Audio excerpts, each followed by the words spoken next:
So we're going to give our story by reading you our big ancient book of Capoeira. And we start our story with a song that talks about the fight for freedom.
Today, we bring you a story of Capoeira, a dance, a fight for freedom, a game, a sport, an art. Through hundreds of years of its history, Capoeira is all of these. It was created when Africans were brought from different regions of Africa, from different tribes, and from different cultures. And they were forced together into enslavement in Brazil. Their spirits united with one common desire: freedom from the oppression of slavery. These Africans who were enslaved in Brazil brought with them only what was in their hearts and in their minds. They brought with them knowledge of instruments, similar to the berimbau that we use today as the lead instrument in Capoeira.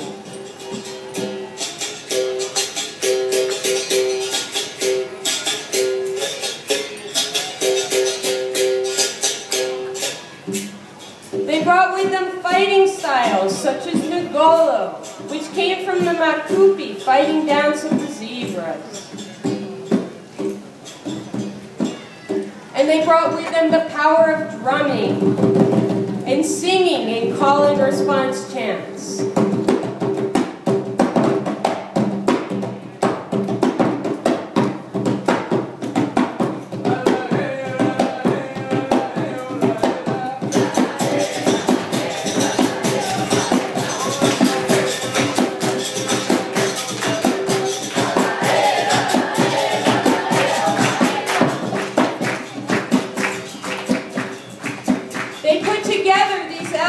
Of their individual cultures and created something new to use in the fight for freedom. And they called this fighting style Capoeira.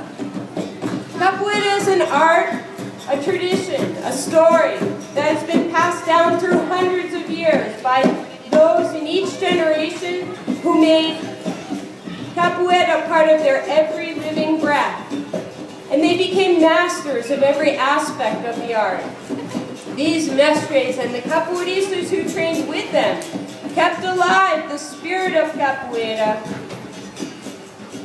They did this by passing down formal traditions, rules of etiquette, the fighting style, rhythms, and songs.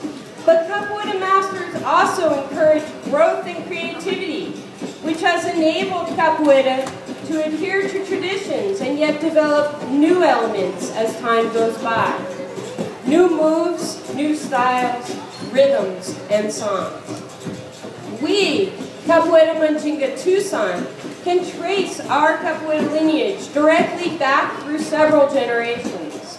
to our Mestre Marcelo Cavadinha, who is the third capoeira master in the United States, to his Mestre Suassuna, who is very famous all over the world, and to Mestre Suassuna's Mestre Bimba, who is the founder of modern capoeira. In the last 40 years, capoeira has spread around the world, bringing together people of all cultures with its positive energy and its message of freedom. We are here today to tell the capoeira story. We hope that in doing so we can bring together people of all different cultures and give them a better understanding of how coming together can create something more beautiful, more powerful, and more peaceful. So now we take you back in time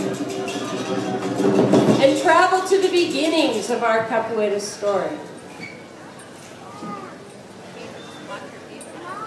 First, Feiticeiro will play Maneira, a rhythm created by our Mestre Marcelo Cavadinha, and then back to Miojinho, which was created by his Mestre Suassuna, and then to Mestre Bimba's rhythms of Iuna, São Bento Grande de Regional, São Bento Pequeno, and finally to the most historical and traditional Angola.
And so the true nature of the early beginnings are unclear. However, the story is passed on that the slaves were allowed on Sundays after church to play Capoeira Angola. And they would wear their Sunday best to church, which were whites, often made of sackcloth. And so the tradition of wearing whites in the Capoeira Roda began. The slaves made the fight appear as a dance because they did not want the slave masters to know that they were training to fight for freedom. But they were always fearful that the slave masters would see them and catch on. And so a tradition started of playing a rhythm that would clue all of the capoeiristas into the fact that somebody, either police or a slave master, was coming to watch them. And this rhythm was called cavalaria.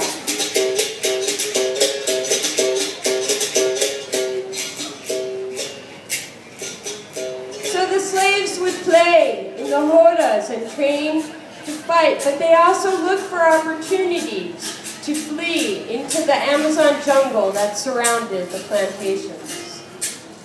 So now we bring you to a Capoeira Angola roda.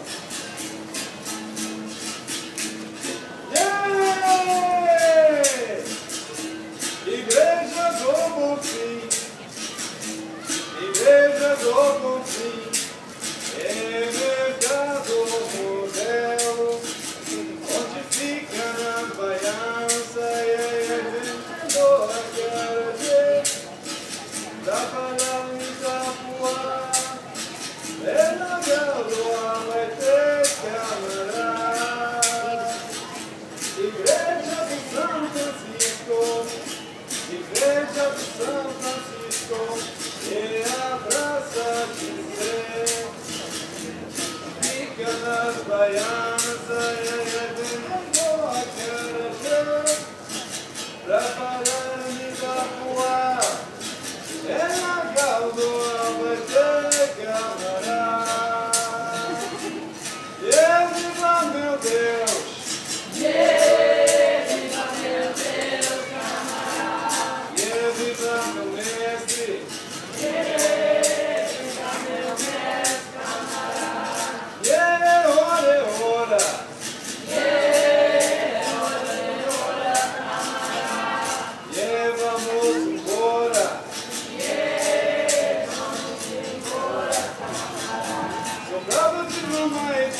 And in the jungle, many villages of freed slaves were formed, the most famous of which was called Palmares, which lasted over 67 years. And in these villages, they defended their freedom using capoeira against slave masters and against mercenaries who were hired by them to return the slaves to the plantations. In Palmares in particular, the martial art form of capoeira was refined. But a stick fight known as jogo de bastões was also thought to defend the jungle villages against both those coming to recapture the slaves and other invading jungle tribes. This stick fight is a remnant of a more complex warrior dance attributed to the Kukumbis of Angola. The ritual of the dance symbolizes one's battle to defend their village against an invading tribe using a force of only 2 sticks. So one story of the origins of the dance is that it was created to honor a young boy named Makulele. He defended an attack on his village when the older men and boys were out to hunt, and he was left alone with the women and children. He picked up a pair of sticks and successfully fought off the attackers. In the early 1900s, this fight was stylized in the form of a dance called Makulele. And the tradition of this dance is carried on by Capoeira players to this day.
freed in Brazil.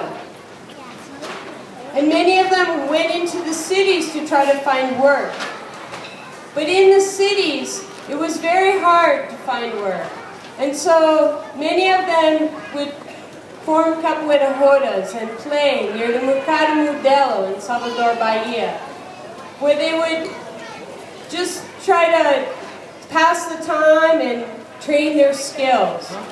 But many times there would be people who would watch the capoeira rodas who would think, this looks like a good fighting style for things like muggings and robbery.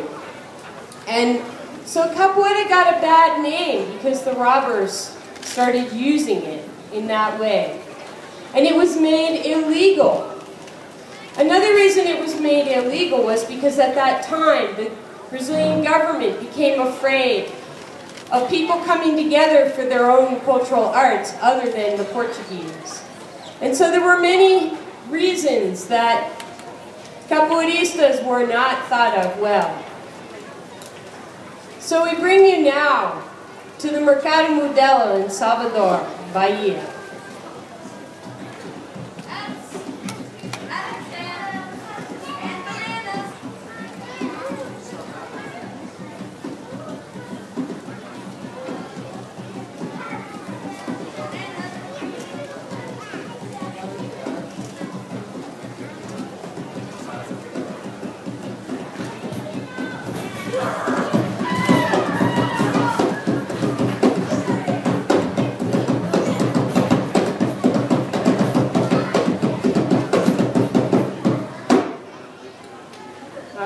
So as you can see, capoeira got a really bad name.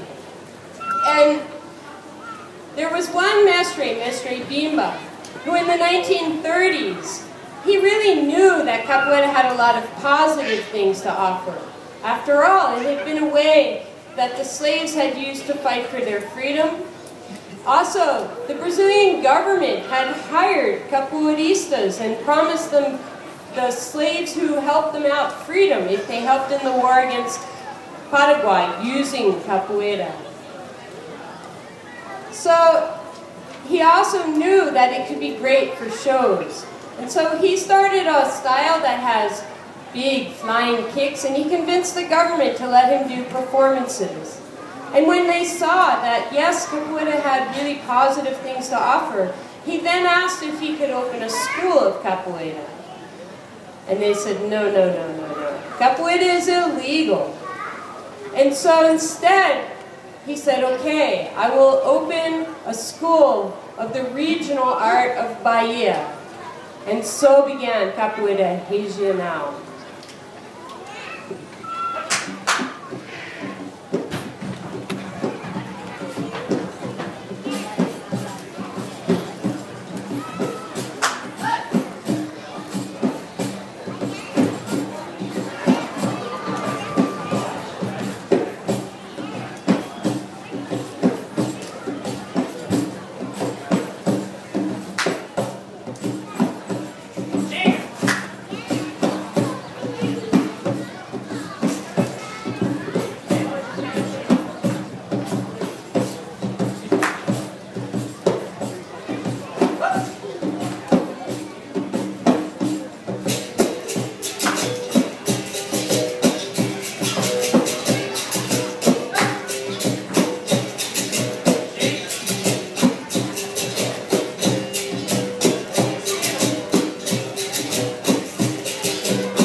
I'd like you all to give a hand to my group, my performers.